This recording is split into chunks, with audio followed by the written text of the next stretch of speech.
Hello, hello, hello. How is everyone? It's good to see some people popping in.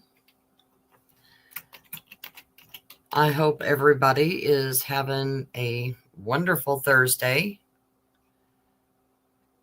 It kind of sucks out there. Here, it does. I have, oh, I barely have any snow left.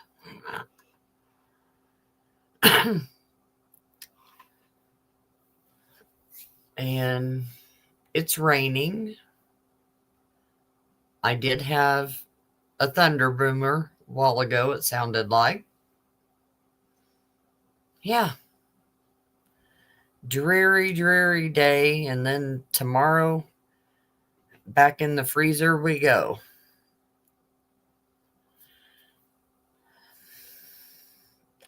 About that pizza we were talking about in chat. Yeah, I'll take this down and you can see. Well, I guess you can't see. I'll have to take myself down and you can see it.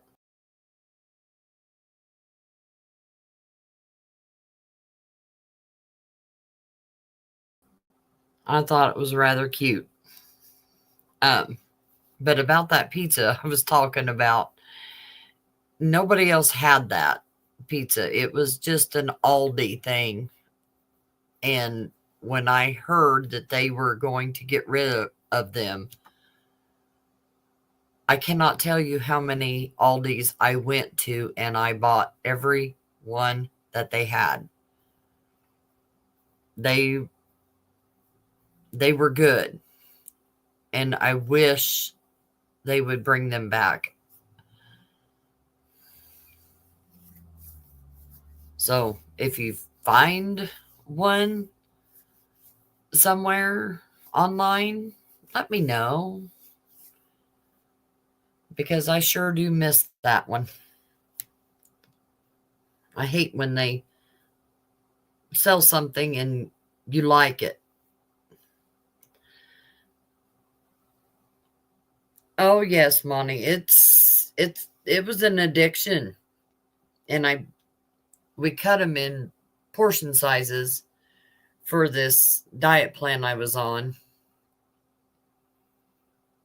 And the 12 pizzas I bought lasted me a long time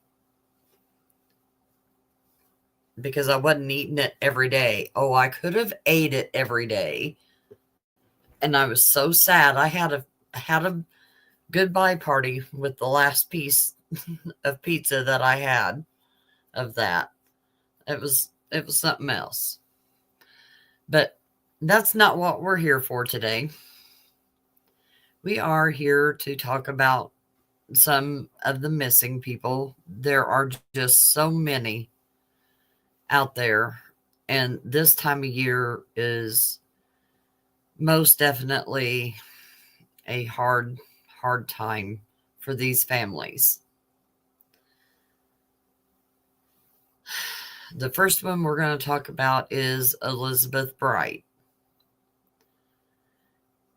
She's 50 years old, from Louisville, Kentucky. She last made contact with her family on October 28th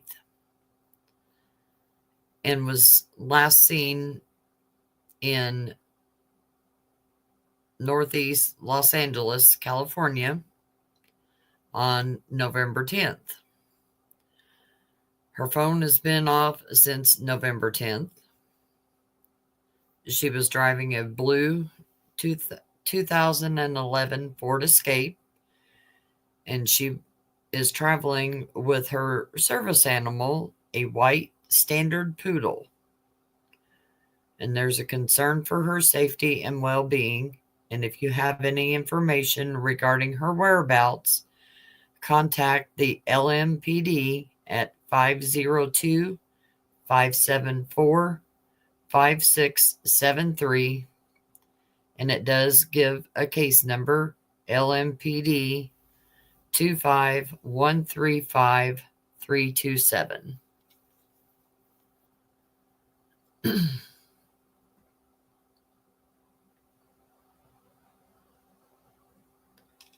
Hi, everybody that's popping in. Good to see you. Yeah, that's her service animal. It did not list a name. And standard poodles are very tall. They're not tiny dogs.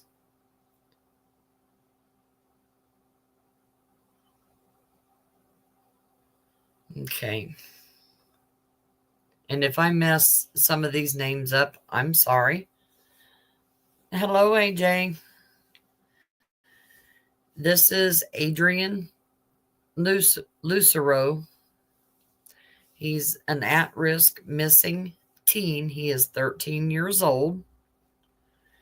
He was last seen on Monday, December 15th, around 6 a.m. when he left his residence in the 5600 block of McCalla Drive, just east of North Union Boulevard and Old Ranch Road on the northeast side of Colorado Springs, Colorado.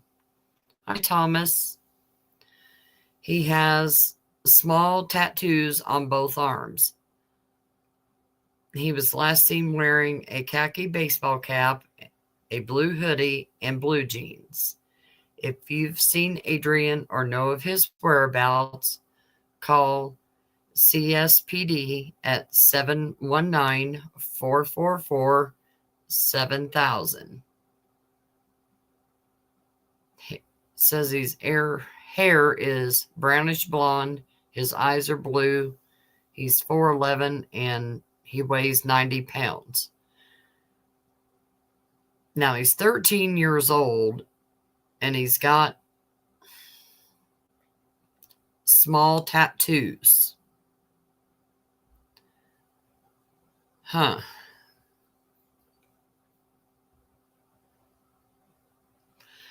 I don't think so. Let me...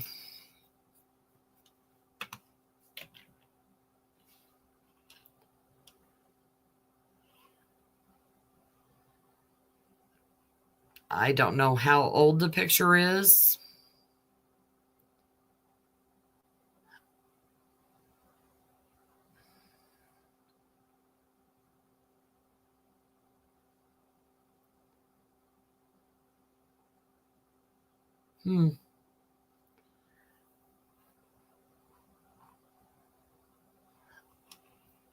But that's the picture they're showing online of Adrian.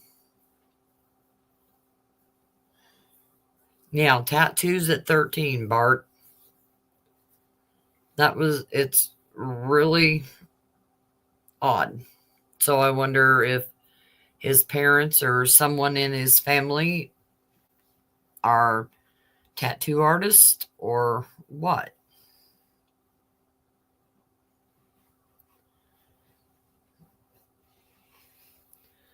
Oh, AJ, better have your tumbler out. Monty's already passing you out some drinks.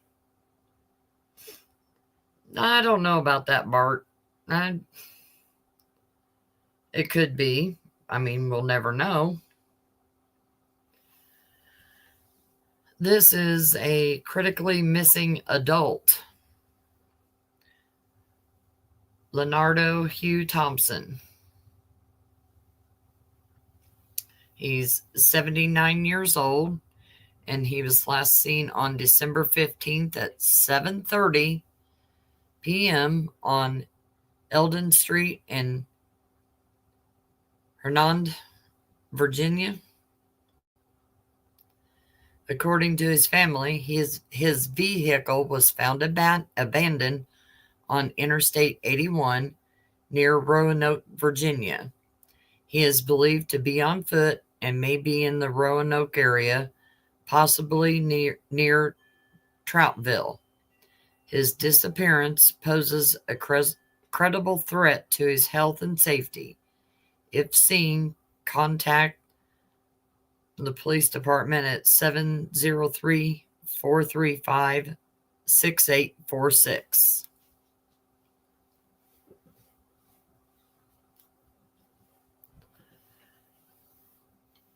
So that's a little concerning that they found his car. Nope. Hold on.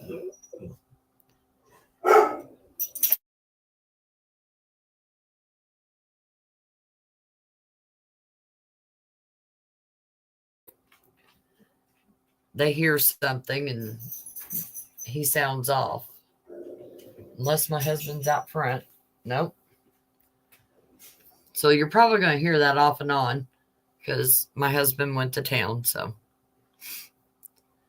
but yes, this is very concerning.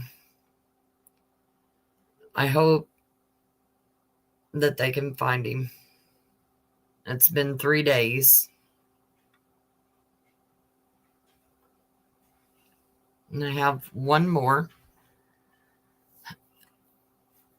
This is Andrew Bodnar.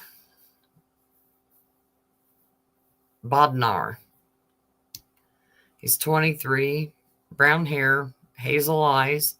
He's 5'3" and 130 pounds.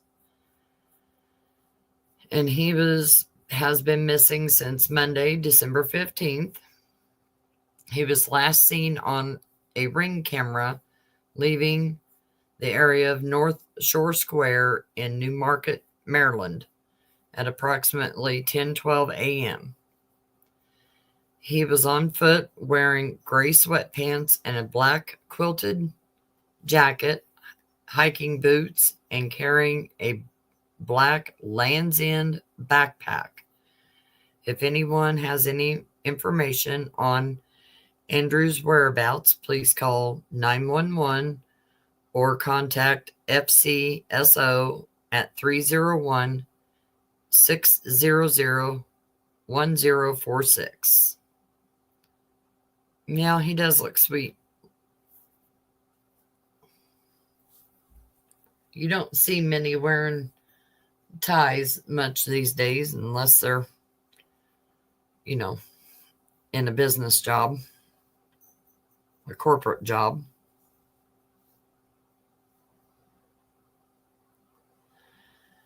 And then we've got one, boots and a backpack. Yeah.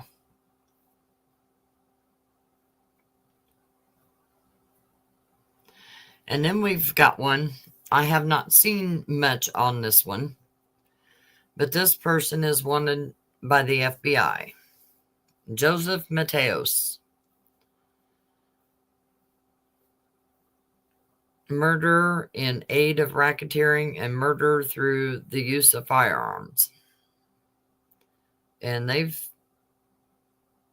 put out some specific pictures of his tattoos.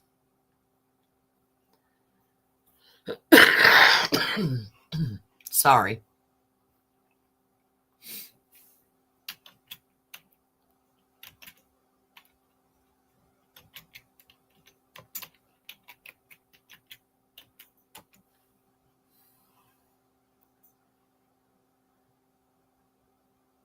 I think those are...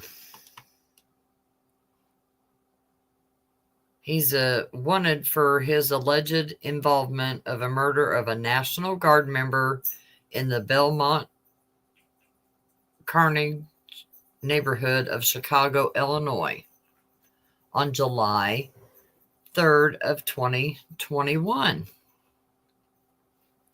Yeah, he looks rough as a corn cob. Mm-hmm.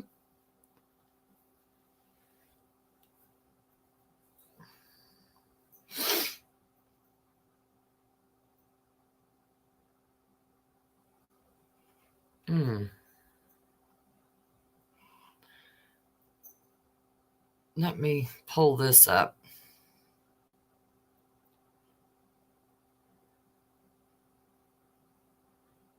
Oh, he's a second suspect.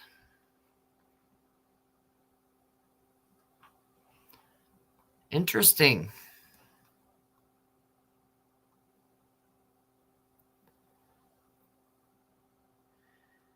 Hi, Sandra.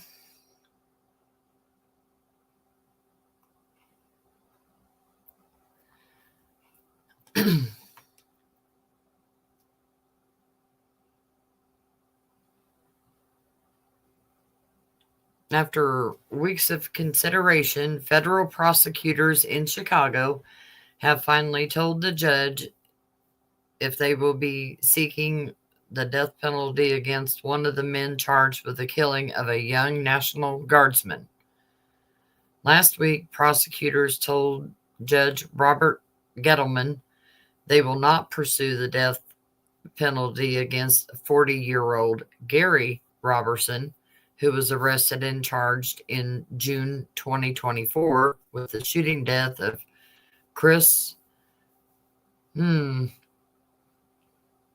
Harvall.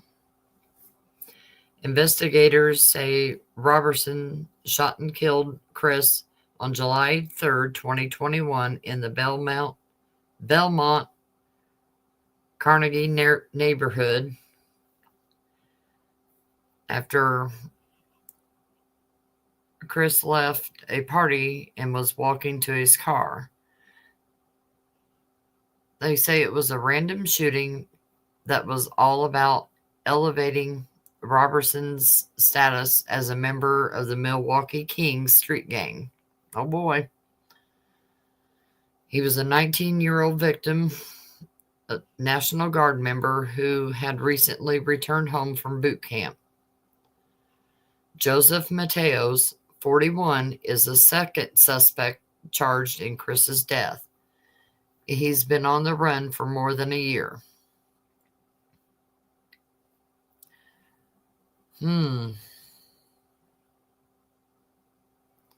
We want this to come to an end safely, and that way that family can have some closure, some peace, and some sense of justice, said Dustin. Dustin is the acting supervisor for FBI Chicago's Violent Crime Fugitive Task Force, the squad leading the search for Mateos.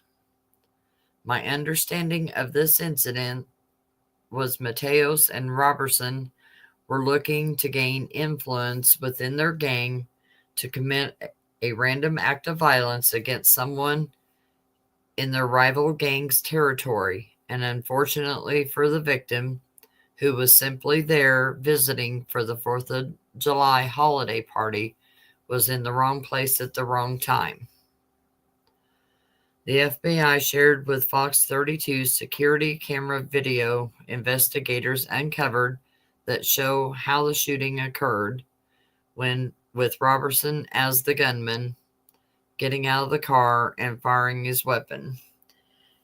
When he got back into the car, Mateos is the getaway driver.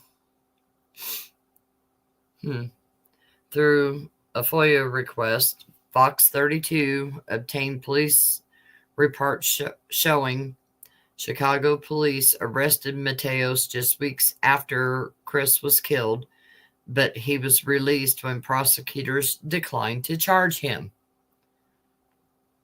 Interesting.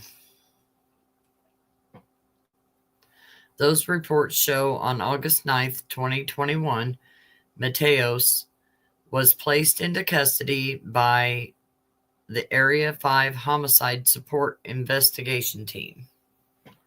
They also show the next day after prosecutors requested investigators seize Mateos' iPhone, the state attorney's office rejected first-degree murder charges, citing inconsistent witnesses and concerns the phone evidence wouldn't hold up. The reporting detective later wrote that all evidence supported Mateos as the shooter. The feds did not charge Mateos with Chris's death until nearly 3 years later in May of 2024. We did attempt to locate and arrest Joseph after the indictment came through at a known associate's where he was living at the time, but we were unsuccessful. Since then, the FBI said they have received some tips, but still have not been able to locate it. He has ties to Chicago, Indiana, and the northwest suburbs. So far, unsuccessful. So, really, we're pleading for any help that we can possibly have on this case. Investigators say Mateos has a number of tattoos that could make him easy to spot, including the number 1300 on the left side of his neck and an M-Town Kings on the right. While his forearm tattoos stand out, he has another one that does too. Yes, and an additional tattoo being a most wanted tattoo across his belly. Oh my. The FBI is offering a reward up to $25,000 for information leading to Mateos's arrest. He is described as a 44-year-old Hispanic male, standing about 6 feet 2 inches tall and weighing around 220 pounds, with brown hair and eyes. He's also known as Troubles as a nickname. Investigators say he is considered armed and dangerous. And if you have any information, you contact the Chicago's FBI.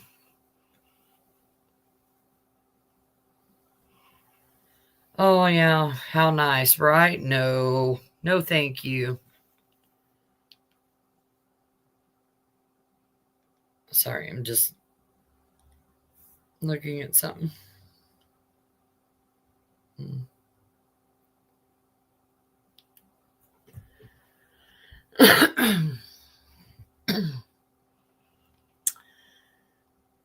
And then we're gonna... I know I did not come live with anything the other day, but the Kimberly Park had a probable cause hearing, but it was canceled. According to the new Wexford County Court records, as of Wednesday morning, December 17th, the court hearing for Kimberly Park, scheduled for December 23rd, has been canceled. No rescheduled date has been posted by the courts. But no, it wasn't that. It was her December 16th hearing, and it was canceled, and it's been moved to December 23rd. But evidently, they've turned around and even canceled the December 23rd hearing.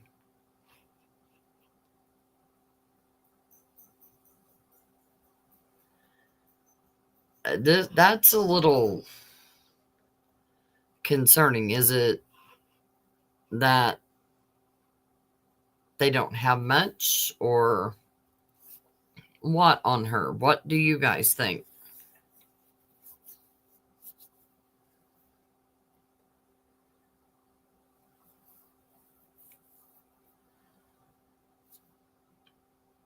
Yeah, I found that rather odd that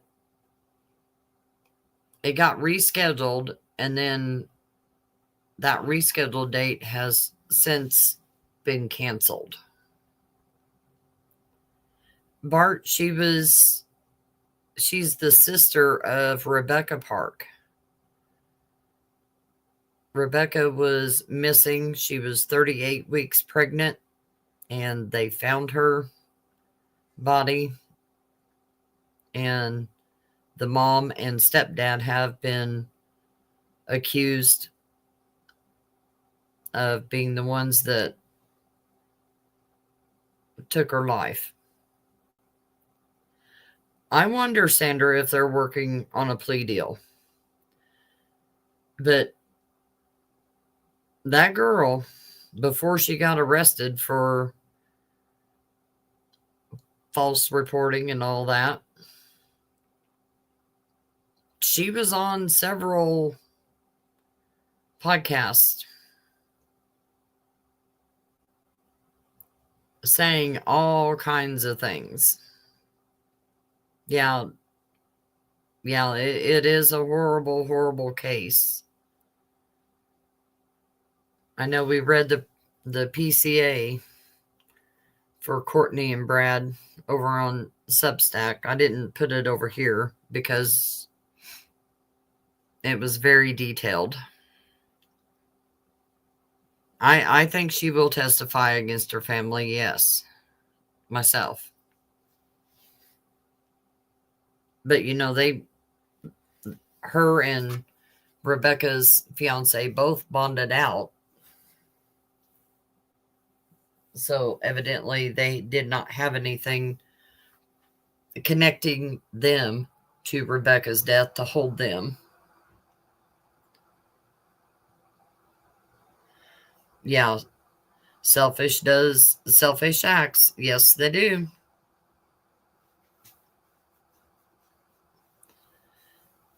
And I will just show these again. We have Elizabeth Bright. She's 50, black hair, blue-green eyes. She's 5'4".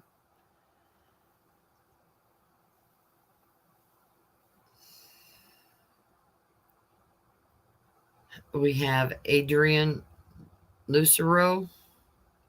He's a at-risk missing 13-year-old with brownish blonde hair, brown eyes. He's 4'11", 90 pounds.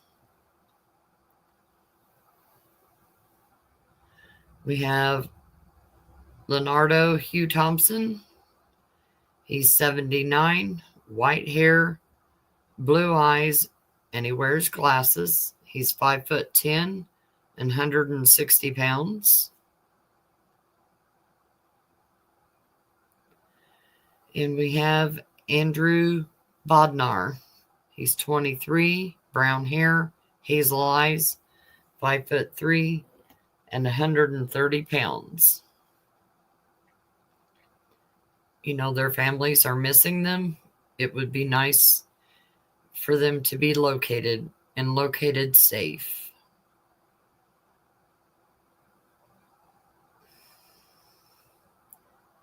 And we also have a wanted person by the FBI, Joseph Mateos. If you're anywhere around Chicago, it doesn't have to be just northern Indiana or anywhere, but Indiana. I mean, there's other places he could have went besides those two states, in my opinion.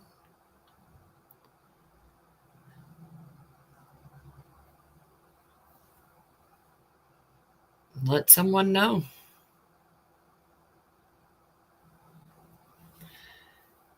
But that's all I have. I just wanted to come on and give some brief updates on Kimberly and talk about some of the many, many that are missing and the one that is wanted. I hope you all have a great day, and I will see you on the next one. Love you all. Bye.